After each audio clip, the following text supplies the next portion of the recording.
Thank you so much for joining us this evening for our program, Parent Nation, the Urgent Need for Family Supportive Policies.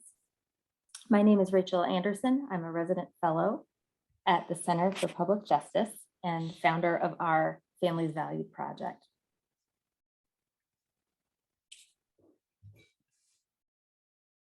I want to warmly welcome all the participants, everyone who's joining us for this evening. If you have a moment, please write down your name and where you're calling from or zoom me in from in the chat so we know who you are.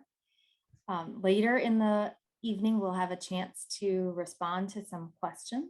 So throughout the presentation, feel free to note any questions that you'd like to discuss in the Q&A segment of our Zoom. As a Christian organization at CPJ, I'm going to, in our tradition, open us in prayer and then introduce this evening's event.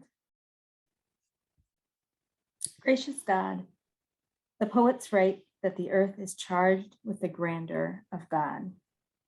May we spend this time connected to and curious about the world that you've created. And may we take from this time that charge, that taking of responsibility for the people with whom we share this earth, especially the youngest and most vulnerable. We pray this in Jesus' name. Amen. So again, this is an event hosted by the Center for Public Justice, which is a Christian policy and civic engagement organization.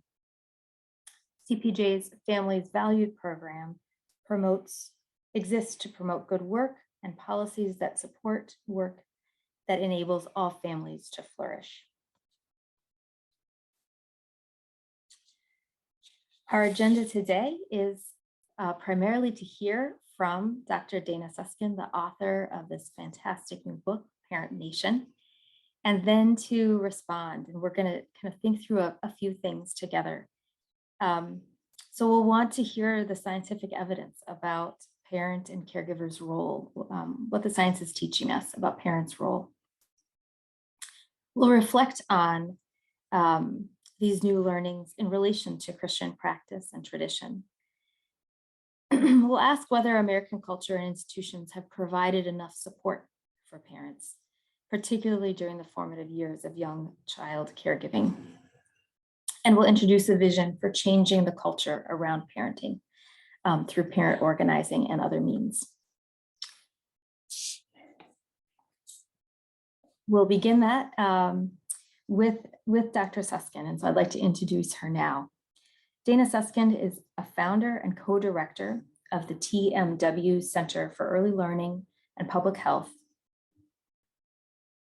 and the director of Pediatric Cochlear Implant Program, and a professor of surgery, pediatrics, and public policy at the University of Chicago. She's a recognized thought leader on the national stage, and she's dedicated her research and clinical life to optimizing foundational brain development and parenting and preventing early cognitive disparities in children. And I know from speaking to her that this mission is not one that takes place only in the operating room, but in partnership with parents and families throughout these critical developmental years for young children. And it's something that she brings a great deal of passion and wisdom to. So we're delighted to have her. And then following Dana's presentation, we'll have two respondents who I'll introduce later, as well as Yoli Flores, the National Campaign Director for Building a Parent Nation. And they'll join us for response and Q&A. Dana, welcome. Thank you so much, Rachel, for having me. I have been looking forward to this conversation for some time. You and I spoke during the course of my writing of the book, and I was so inspired by the work of CPJ, your writing. So it's a real honor and pleasure to be here today.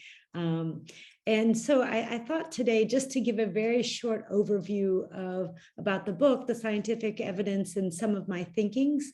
And I'm going to share some slides just to make it easier to follow along. Let's see. So, you know, as Rachel mentioned, you know, I want to make clear that this, you know, me speaking on Zoom, me being here, me doing this work is really not my natural habitat. The truth is, I feel most comfortable when I'm in the OR or the clinic room with patients. And that's because my day job is as a pediatric physician and surgeon. I specialize in giving deaf children cochlear implants.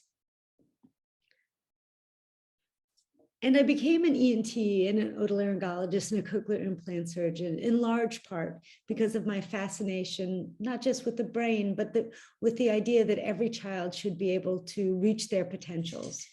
And through cochlear implantation, I thought that I was through giving children the ability to hear and learn to talk, that that was the end of it. Because people often think about hearing is all about the ears, but in truth, it's really about the brain. And that became extremely clear to me early in my practice when I started noticing dramatic differences in the outcomes of my patients.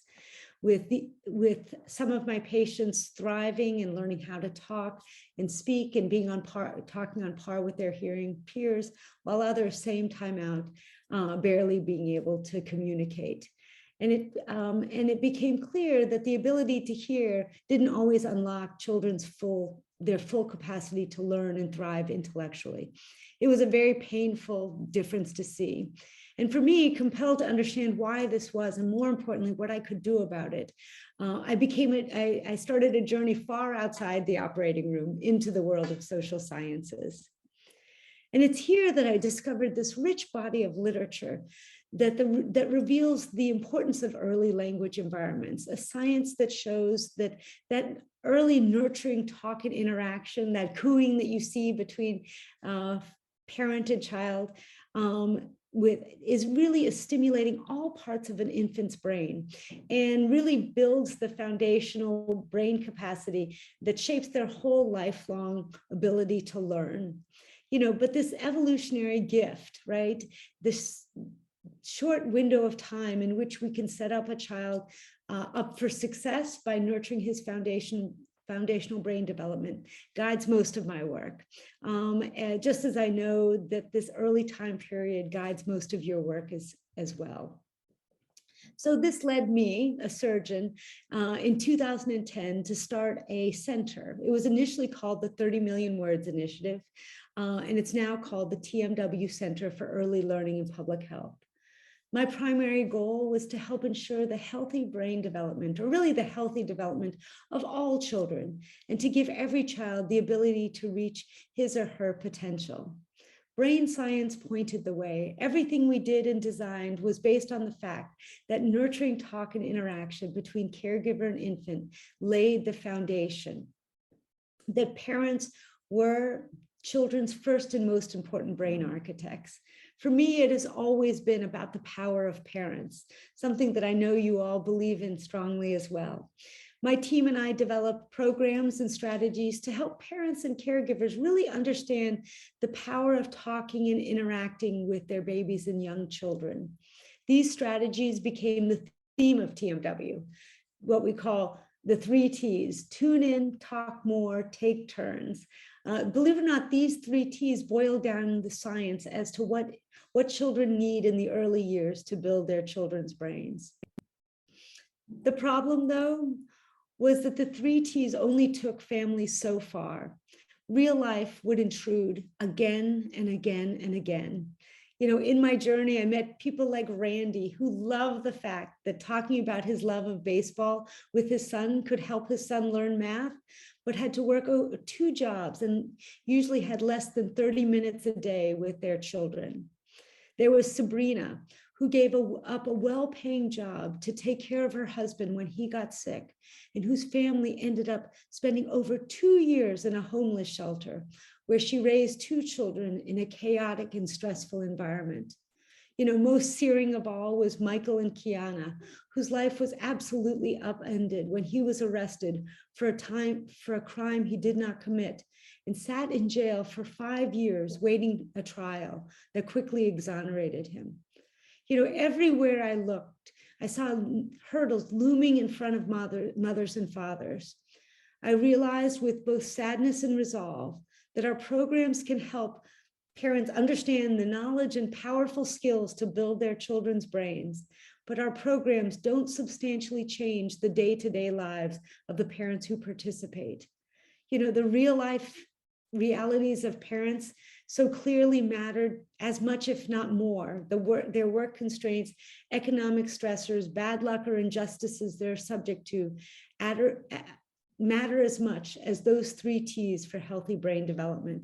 In truth, they either allow the power of talk to occur, or if they limit opportunities for engaging in the 3 T's, they stifle it like a weed choking off a garden. This reality, of course, became painfully apparent as COVID-19 left families reeling. Families were left alone, anxious and exhausted, called on to manage every part of their children's life without any support from community. But in fact, we know that this lack of infrastructure support for children and families started long before COVID-19.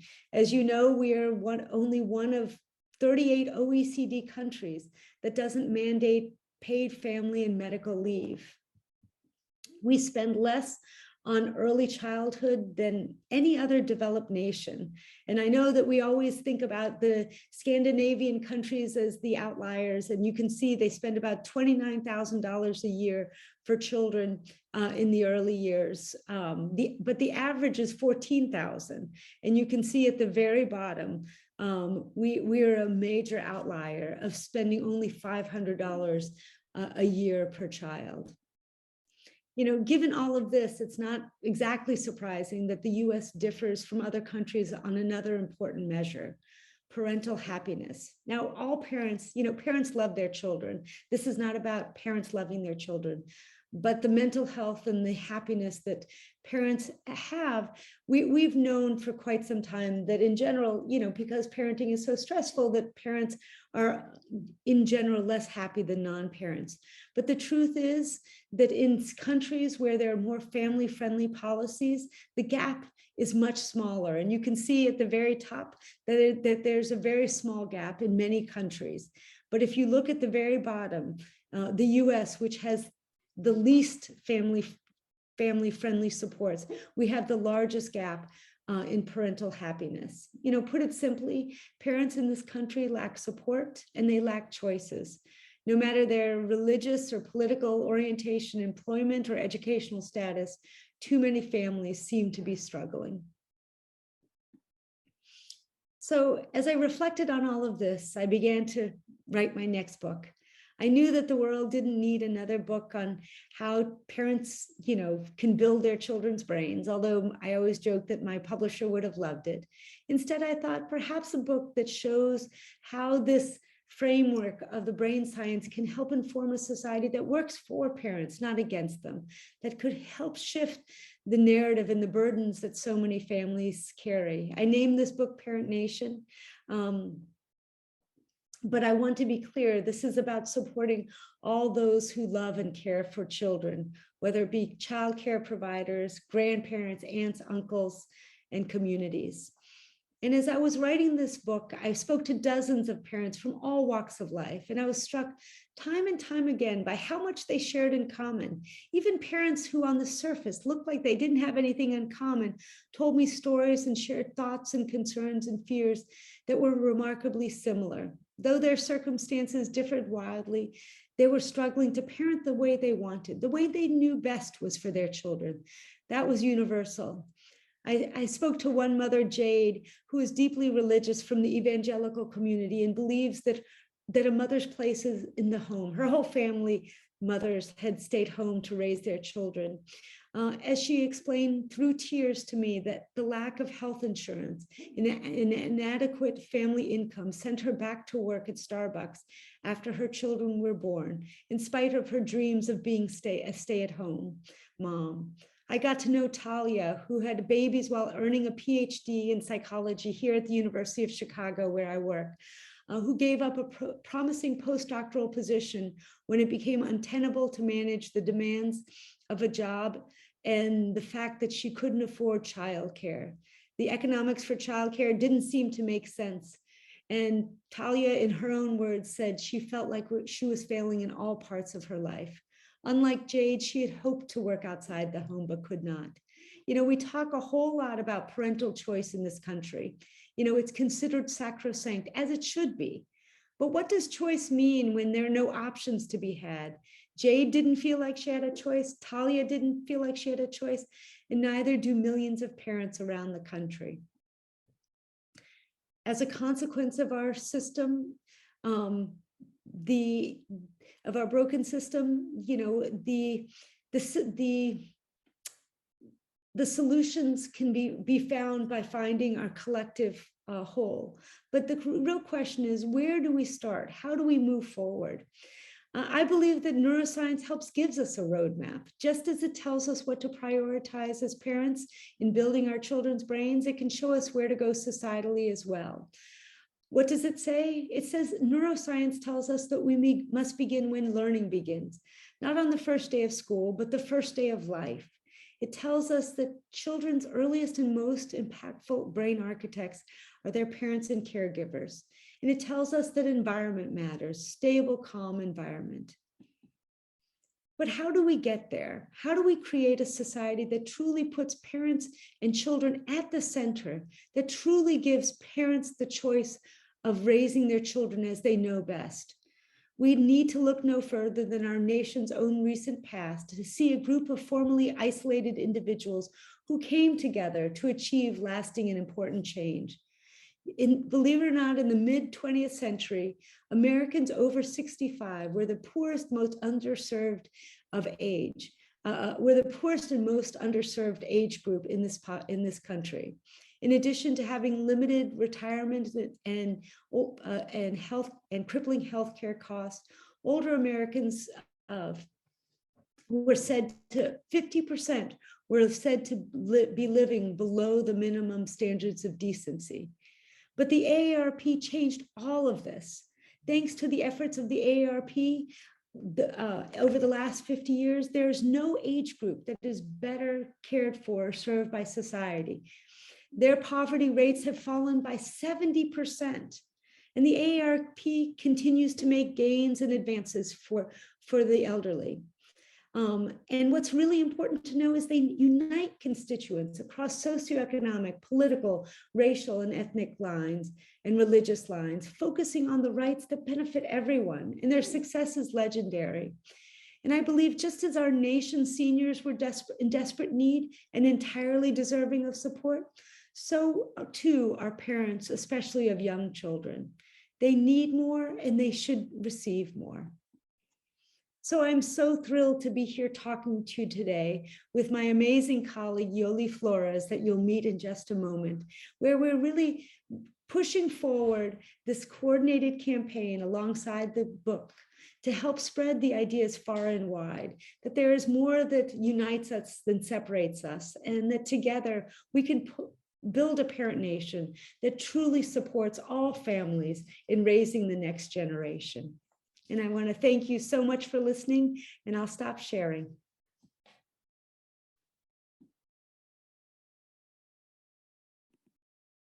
Great. Thank you so much, Dana. I'm now going to introduce our respondents and start to share a few questions for each of you, including you, Dr. Suskind. But we have with us today several fantastic respondents. First, Dr. CJ Rhodes, who's the pastor of Mount Helm Baptist Church in Jackson, Mississippi. He serves on the executive committee of the AND campaign, which has done some amazing work on a whole number of issues, including kind of an emerging whole life initiative. Dr. Rhodes graduated from the University of Mississippi with a bachelor's in philosophy and continued on to Duke University for Divinity School. He also serves as the director of religious life at Alcorn State University and is the founder and president of Clergy for Prison Reform. Also with us is Michelle Kirtley, the co-chair of the Board of Trustees of the Association for Public Justice, which is affiliated with CPJ, and is currently working. She's also currently working as a senior research analyst at Duke University, exploring the interaction between the gut microbiome and human health. Michelle is a cell biologist with a PhD from MIT, and she's done a great deal of writing and speaking in both around biology, but also bioethics, technology, and policy. She lives in Chapel Hill, North Carolina, with her husband and 4 children. And finally, Yoli Flores is joining us as well. She's again, the director of the Parent Nation movement and as a national campaign director. She's served children in many capacities over the years, including as chief program officer for the Campaign for Grade Level Reading, as well as a member of the Board of Education for the Los Angeles Unified School District. So welcome, everyone. I'd actually like to start with a question for Dana and for Yoli, kind of building on your presentation. For me, at least, the part of the picture that your book paints that is both compelling, but also as a parent is kind of, daunting, is the degree of malleability that occurs in a young brain, a young child in the months and years after they're born. Feels like it offers those who are parents and caregivers like both an opportunity to shape young children as well as kind of this risk. There's a lot that can happen there. So it's very compelling, and I'm curious if you could talk a bit about how the scientific community's understanding of those early years has changed over the past couple of decades, as well as if you think there has been a cultural shift in understanding what's going on in that early window of 0 to 3. So both are one of you. I'd love to hear. I can jump in first, and then Yoli will jump in. But first, I want to start off with saying, look, this is not a story of it's ever too late. With my first book, I wrote about, it on the individual level. It was called 30 Million Words, Building a Child's Brain. And I remember during the book tour, people were like, oh my gosh, my child is 4 and 5. Is it too late? I'm like, no. This is not the story that it's ever too late. It's just much easier in the early years, right? And those first 3 years of life, I call, it is truly a gift. It's God's gift. It's an evolutionary gift, whatever. It is an amazing gift. And those first 3 years of life are actually why humans are the most intelligent and creative of all species. And it's important to understand that in some ways we're born too early, right? We made a trade-off. If our brains were going to be as big as they needed to be in utero, like they are for like dogs and horses, we wouldn't fit through the mom's pelvis. And as a mom, any of us can agree, we don't want the heads to be any bigger. But this was a trade-off. There was an understanding that a nurturing caregiver would be there to finish off the job, if you will. Some pediatricians call the early time period the 4th trimester. And so really the story of this book, and the reason that I use the framework of the brain science, is that it can really allow us to understand why we need to start from the very beginning, why there was an understanding that there would always be a nurturing caregiver there. And in some ways, our society is squandering this gift, right? By not having, something that every other nation in the world, like paid family and medical leave, right? We're squandering a gift by having 1 in 4 mothers go back to work within 2 weeks of giving birth. So understanding the brain science, it's never too late, but I think it should add an urgency as to why we need to have better societal supports early on. Sorry, that was much more than you asked.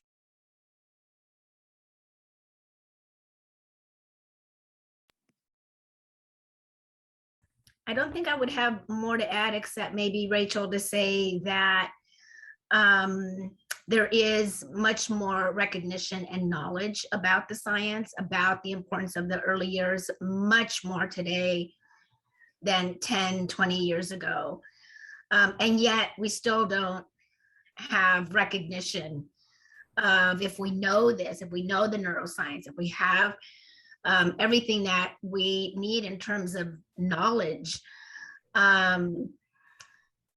why aren't we then aligning, or why haven't we then aligned the decisions that we make in community, at the state level, at the federal level, toward greater supports and investments in those early years? And that's really the call to action in Dana's book, Parent Nation, that it's wonderful that as parents, as caregivers, we now understand the science and we can align in terms of what we do individually with our children, but it's not enough. It's society that now needs to align with the science. Yeah, I'll say one more thing. You don't need the science to know what we need to do in this country. This is just one more piece of evidence, if you will. So yeah, no, that's great. So I'm going to ask Michelle, though, to kind of dig a little bit more into that, because this connection between science and ethics and policy is really your kind of your home base. So I'd like to ask, we think about this, science can tell us a lot about what is, about the composition of biological life on this planet. But we also need moral reflection to decide how to act in light of this knowledge. For you, Michelle, as a Christian and a scientist, what moral principles do you draw from or bring to what we're learning about early child development? Yeah, I think as a person of faith, I come with this recognition that everyone has inherent dignity. And if that's true, and science and medicine are uncovering ways that that's broken, where that dignity is being thwarted or not promoted, then I feel like we have an obligation to then ask, well, what can I do about that? And I think one of the advantages of having science and medical data to support is it's not just my intuition. It's not just what my faith tells me. We can talk in a universal language of science that everybody, or at least most people, with some contention lately, at least most people accept that these principles are ones that we can all agree, we can look and see what's true. It's not just my intuition that people aren't thriving. It's not just my gut that tells me that mothers on the margins and their children aren't doing well. If we have data, then it, I think, bolsters our obligation to respond. And I think the flip side works as well. I think because I believe all truth is God's truth, that it really is going to uncover for us a more robust understanding of what flourishing looks like. And there's some actually interesting work being done. There's a professor at Harvard, Tyler Vanderweel, who's working on kind of quantifying flourishing in broader ways than health economists ever have done before. Physicians are used to talking about quality of life, and health economists, quality of life years. But what if we quantified flourishing so that we can actually measure, oh, we have a great intervention. A state is trying a new paid family leave policy. Let's see if that's actually helping families. And I think really bringing our faith perspective on flourishing and the data together can really enable more robust and helpful conversations that get beyond some of the places that partisanship has gotten us stuck. Thank you, Michelle. CJ, I'd like to ask you a two-part question. You can take one or both, because one is a new one. I would love to hear your thinking as someone in ministry about the principles that you're bringing to this conversation. So that's kind of the part one.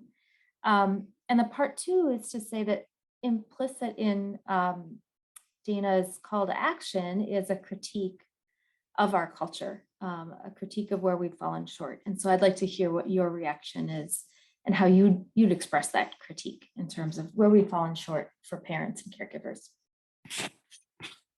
Sure. So I would agree with Michelle's framing of the inherent dignity of all human beings. And that from there, we talk about how then should all humans flourish? What do we need to do, particularly in ministry, in terms of local congregations, but also kind of the moral and prophetic engagement of local congregations with policymakers to reflect that desire for all persons to flourish. So, regardless of race or class or whatnot, you should have access to the things that help you thrive. And frankly, one of the more foundational spaces of flourishing is the family. And if families are not flourishing and aren't able to provide the right context for their young children to flourish, then that also contributes to a whole lot of other issues we see in society. And so a lot of times we're trying to correct problems decades after they really began: crime, education, et cetera. So really looking at how do we support and strengthen families within communities to ensure that all children will have what they need. And so I'm very thankful for particularly the science piece, the neuroscience piece, to say, here's more evidence. It's not just, moral intuition or the Bible told me so. We're seeing scientifically that if you don't get it right in those first 3 years, it's not inevitable that children won't do well in life, but it becomes increasingly harder for children and families to overcome all the issues that are out there in the culture. And so related to the culture, I do think that we live in an increasingly hyper individualist and even hyper capitalist age, where it's much more difficult, for instance, for one parent, if it's a 2-parent home, for one parent to be quote unquote the breadwinner and the other parent to stay at home and take care of those earlier years. And when both parents are in the home and working, they're usually working more than one job just to be able to pay rent or the mortgage and all the other bills.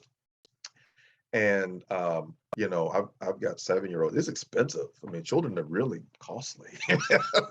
Everything from the medical bills all the way through all the stuff they ask for schools to take care of the children's needs. And so I think one of the other things we're seeing, particularly with the hyper individualist, hyper capitalist piece, is that we're a much more mobile society, in the sense that let's say 30 or 40 years ago, I grew up in a community where pretty much everyone kind of lived in this sort of broader fictive kinship. And there were generations of people who lived with each other or next to each other in community. And so you knew that if you couldn't do it all, grandma could help, auntie can help, grandpa could help. Go out, if you're up north, you can send your kids back to the south for the summer so they can learn about shelling peas and whatnot. Well, people are moving around so much to where those sort of deep connections where you could get other supports are not as readily available. And so it makes it increasingly lonely for many parents to really develop and train their children.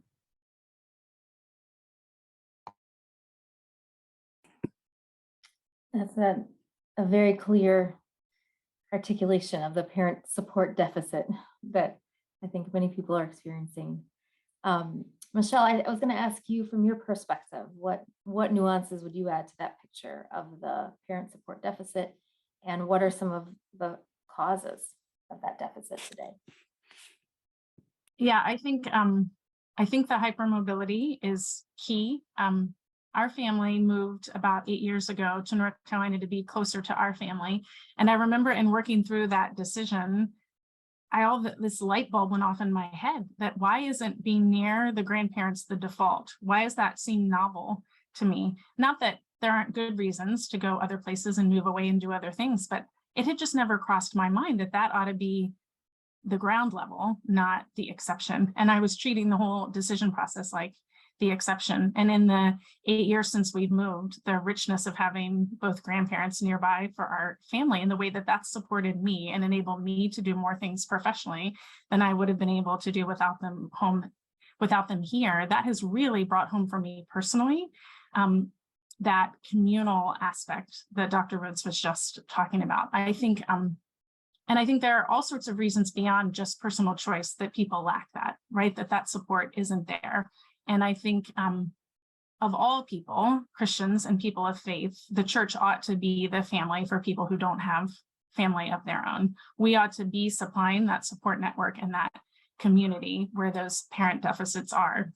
But that's not going to be sufficient for those economic situations that Dr. Suskind was talking about earlier.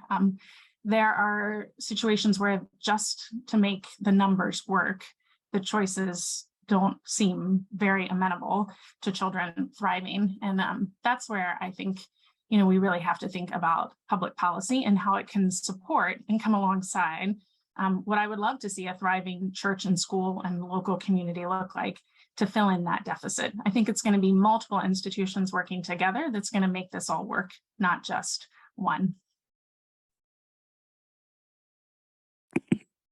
Thank you, Michelle. That's a great point around the need for multiple institutions. I'll say that sometimes in American Christianity and some of the conversations around this area of communal support and public policy, there can be a perception that,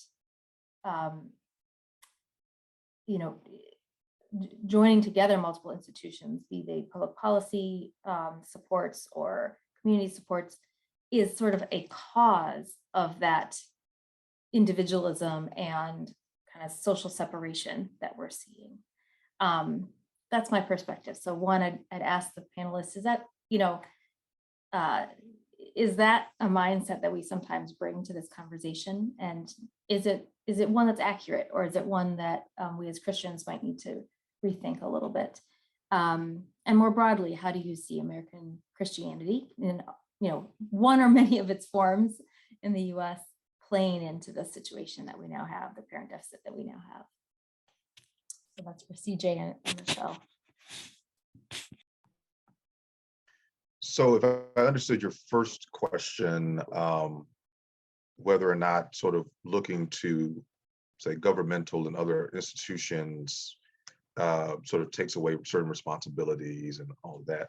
Right. I mean, yeah, I think that could be true in part, but I also think the other side of that is that families, schools, and churches, which for me are the three main anchor institutions in communities, do need that extra support. Many of our schools, churches, and local families are struggling. And so it is important to have a broader kind of public good that surrounds them. However, I would say that the church in particular, at its best, helps to provide certain supports, be that parochial schools, after school programming, children's ministries. All those things do kind of help come alongside and help parents. I think about churches that do like parent courses, summer camps, those kinds of things that do come along and assist families. I do think that there is a stream of Christian activism that is often concerned only about prenatal to birth period of a child's life and a parent's, relationship to that child, and not enough about, why public policy is important, is a pro-life issue, to make sure that once the child comes, the child has all that the child needs, the parents have all that they need, the community has all that it needs, to make sure that child grows up healthy and well in all the various dimensions of well-being. So it shouldn't, to me, be an either or. It's how do we ensure that this, how do we ensure that our twin sons can grow up and be all that God intends them to be? That's going to require more than just mom and dad and grandparents. That's going to require them having strong and safe schools, not having lead in their drinking water. It's a whole lot of other things that I think, we have to all kind of come around and say, at the end of the day, our children matter. And so if they do matter, let's make sure we do everything that we can, not to impede their growth and development, but to do all we can to ensure that they flourish. Yeah, I really agree with that. The only thing I would slightly add is in working with my own children, who are, the oldest are just finished 8th and 9th grade, and looking at history again with a fresh eyes through my children, the degree to which individualism has run so deep in our culture, and this kind of pull yourself up by your bootstraps mentality has really framed a lot of what the good life is. If you've done that, then you've succeeded. I think it leads to a lot of misunderstanding about the causes of difficult situations that people are in. And sometimes there's blame cast, and sometimes it's just, a tuning out. The compassion isn't stirred in the way that it should be if we were really modeling, I think, our faith as a Christian after Jesus. Our compassion isn't stirred because we think there was something wrong with that person or the choices they made that got them into that, and it doesn't matter. And why should my taxes bail that person out? Those kinds of perspectives, I think, do permeate some of our thought processes. And I think that's just a basic misunderstanding of how life works at many respects and how God designed us. I don't think God designed us to act on our own. We all have what do we have that we didn't come as a gift from God? And I think that basic perspective, if we could really act on what our faith tells us is true, that everything we have is a gift, that would actually reframe a lot of the ways sometimes I think Christians do sort of turn a blind eye to those who are suffering for maybe a lot of not so good reasons. And I think also the perspective that institutions themselves are here from God's good design. That's part of what the Center for animates the framework that the Center for Public Justice operates within, that all of these institutions work together for a reason, to create a whole society in which people can flourish. That network of institutional connectedness and cooperation is actually how things were designed to work optimally. So I do think it's unfortunate that that's not always articulated, but that's, I think, the ideal, and that's, what we're working towards. Thank you. So well stated from both of you. So Dana and Yoli, our closing question is, what is your vision for combating the parent support deficit? What do you think can change in culture, and how are you working to make that change?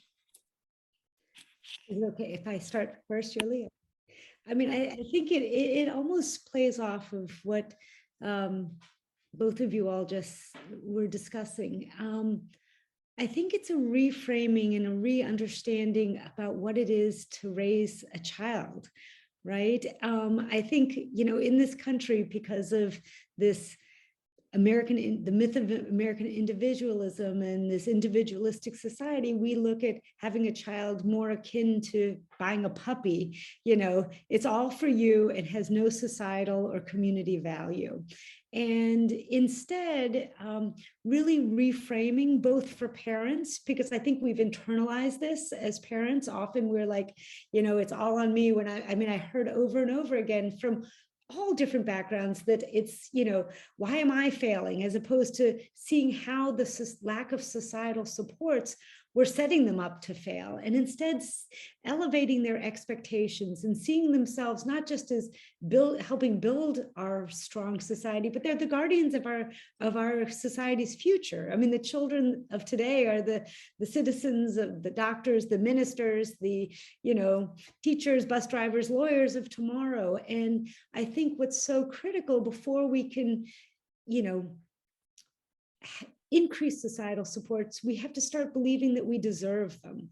And it's not just a policy. Certainly in Parent Nation, it's not just about what government can do, right? And let me, and reframing that, societal supports is the opposite of intrusion into the family and parental choice. That's sacrosanct, but rather allowing true choice. But it involves the role of employers, schools, healthcare.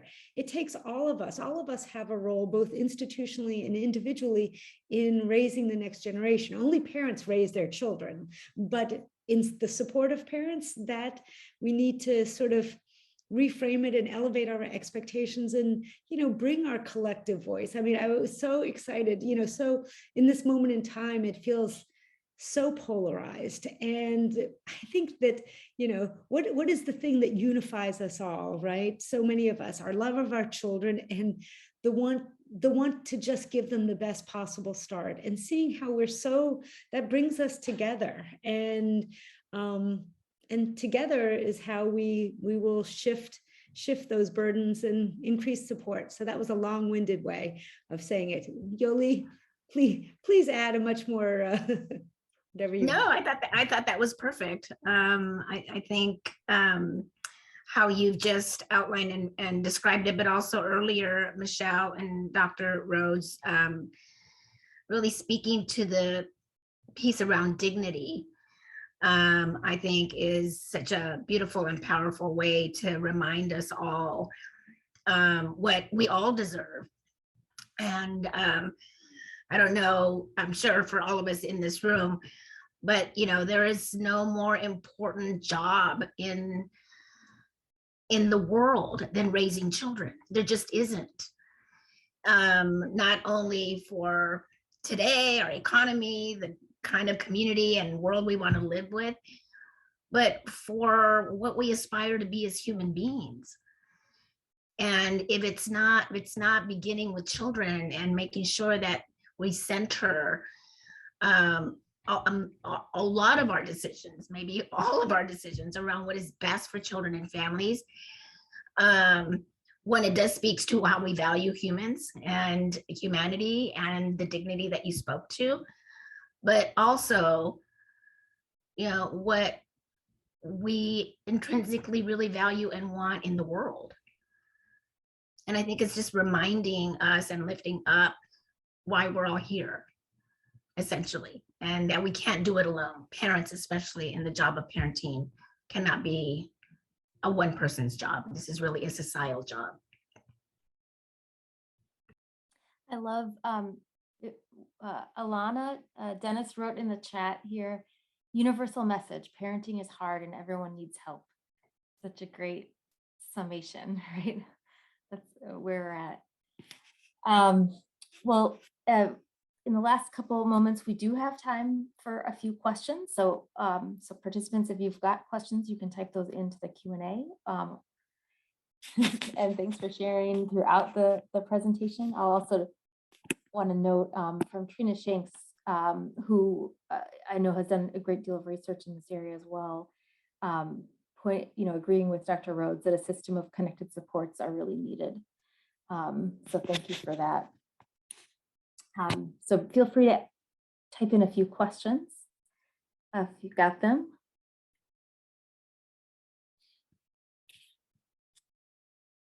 I'll ask maybe an easy one. So Dana, maybe you can't prioritize, but if there were the top 3 quick policies that you could wave a magic wand and and make the case, make them be present for us in the US, what would those be? What would those top 3 be? Oh, don't give me a magic wand.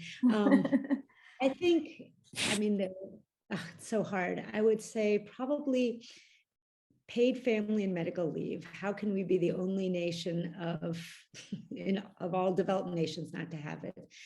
I think probably a child credit, because it allows parents to really choose the way they want to raise their children. But of course, I'm going to add a few more, but if only you give me 2, I'll stop. But there are a few. I think I said 3.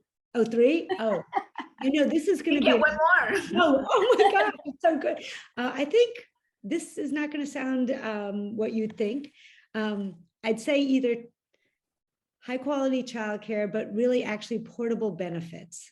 Because I think of, so many of the stressors that families feel have to deal with the unpredictability of this world and life. And, the fact that we have, the shift of risk has gone from large corporations onto the shoulders of, gig economy workers. And I just saw time and time again, and the data plays out how stressful it is, not to have health insurance or unemployment insurance. So I'd go for that.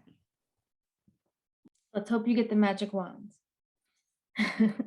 But with that, I think we'll thank everyone on the panel, Dr. Suskind, Dr. Rhodes, Yoli Flores, and Michelle Kirtley. I've got a lot of doctors here. Are you a doctor as well, Dr.?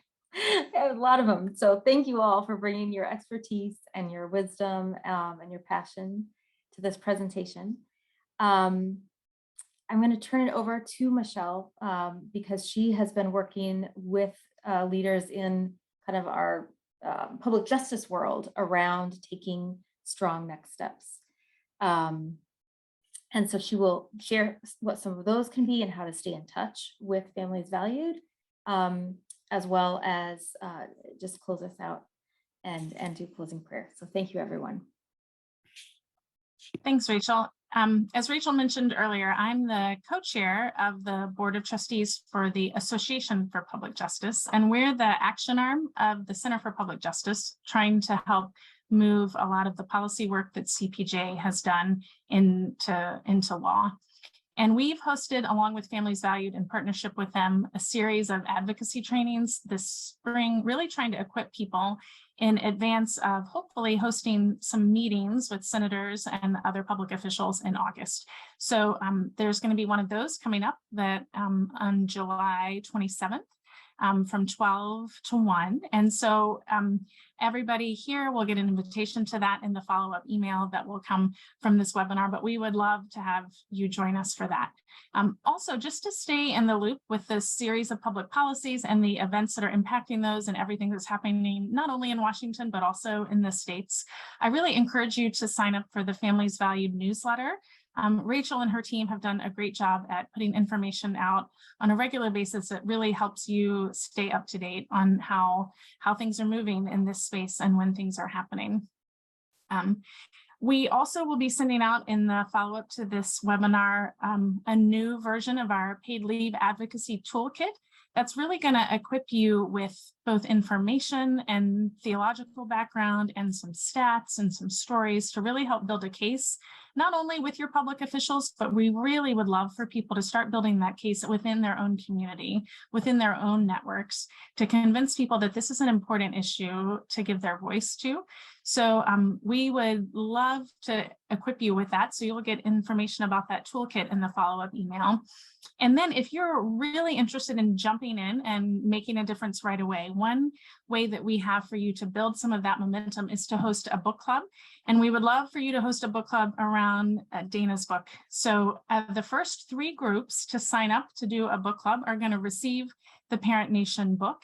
We'll give you information about how to host the book club, how to think about inviting people, and what kind of time frame that should be. And if you know that you have a group of people in mind and you want to form a book club, just email comms@cpjustice.org. And the first 3 groups to do that, you'll get a copy of the book so that you can host your book club. And this is a good place to start. I think I find that a lot of people, if it's not on their own radar, if they haven't experienced something that's made this issue of paid leave or the child tax credit or really the stresses on families personal for them, then it just might not be on their radar that this is a key way that they can act on behalf of those in their community. So we encourage you to take advantage of any of these opportunities as you're able. And with that, I want to thank everyone again for joining us tonight, and I'm going to close this in prayer. Father, we thank you that you love the vulnerable more than we do, but we ask that you would stir our own hearts of love into action, that you would stir the hearts and minds of those in positions of authority, that you would give us wisdom in how to work for change in ways that are winsome and persuasive and make a real difference in the lives of families that are desperately in need of additional support. May our time together this evening bear much fruit for those who need help in order to flourish in the way that you intend. In Jesus' name, amen. All right, thank you all, and have a great night.